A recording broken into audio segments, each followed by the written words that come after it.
उच्च गुणवत्तापूर्वक शिक्षा, रोजगार की बात, इसी को लेकर भगत सिंह जन अधिकार यात्रा, भाजपा के राम राज्य में भ्रष्टाचार के नए कीर्तिमान, भगत सिंह जन यात्रा पुस्तिका। मैडम, ये जो लिखा है आपने, टोटली भाजपा सरकार को ही टारगेट किया है या जो भी सरकार ऐसा करती है उनको? देखो भैया, हमने ना भाजपा सरकार पे कहें या ये कहें कि हमने आज के जो देश के हालात हैं उनको हमने मुद्दा बनाया है। जनता के जो हालात हैं, चाहे वो बेरोजगारी हो, चाहे वो महंगाई हो, चाहे सांप्रदायिकता हो, चाहे भ्रष्टाचार हो, अब जो सरकार होगी हम उसी से सवाल करेंगे। इससे जब देश आजाद हुआ है तब से लेके अभी तक देखें तो देश के हालात उसी तरीके के। हम भगत सिंह जन अधिकार यात्रा लेकर के आए तो हम भगत सिंह के विचारों को मानते हैं। हम मानते हैं कि भगत सिंह ने कहा था कि देश में आज भले ही गोरों का राज चले जाए, लेकिन कल जो भूरे यहाँ पे राज करेंगे वो भी जनता का शोषण करेंगे। तो हमारा जो संघर्ष है तब तक नहीं रुकना चाहिए जब तक कि हमारे देश में बिल्कुल समतामूलक समाज ना मिल जाए, हर किसी को रोजगार ना मिल जाए, यहाँ पे भूख भुखमरी गरीबी जैसे हालात खत्म ना हो जाए, छात्रों की स्थिति अच्छी ना हो जाए।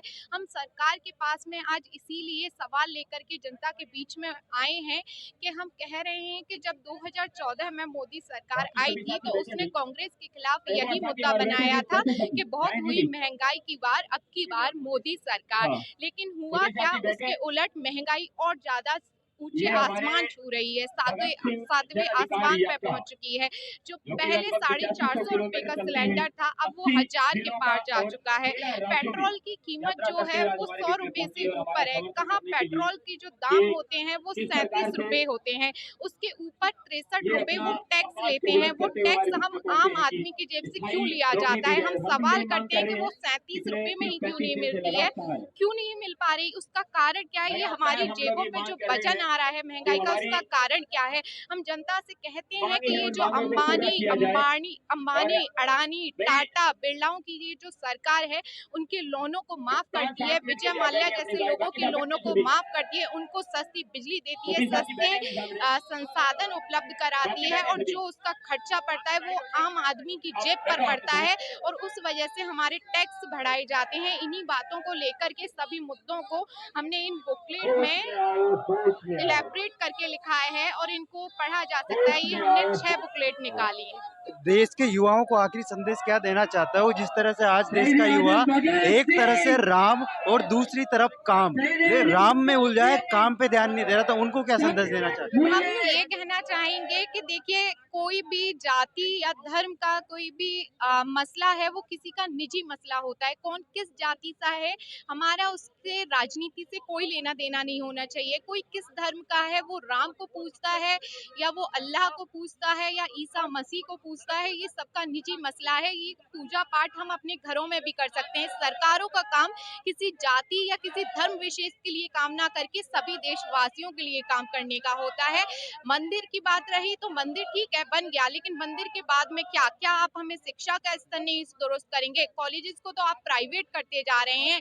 आप हमारी स्वास्थ्य व्यवस्था की क्या देखेंगे? कोरोना समय में हमने देश के हालात देख लिए थे, कितनी भयावह स्थिति हो गई थी, बेड तक उपलब्ध नहीं थे, सड़कों पे लोगों को बोतलें चढ़वाना पड़ रहा था, ड्रिप वहां पे चढ़ रही थी।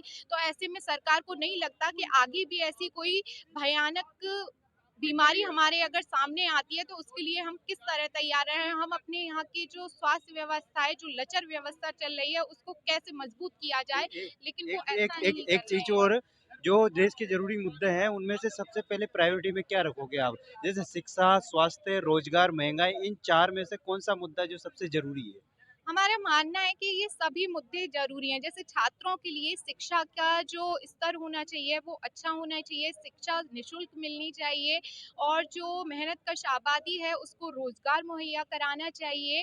तो इस सभी मुद्दों को हम हर किसी के लिए प्रायोरिटी पे लेकर के चलते हैं। स्वास्थ्य भी ज़रूरी है, मतलब कोई भी चीज़ हम पीछे नहीं छोड़ सकते कि देश में हर ज़रूरत है, हर चीज़ की ज़रूरत है इन सभी कहाँ मुद्दों की। कहाँ से आए हो?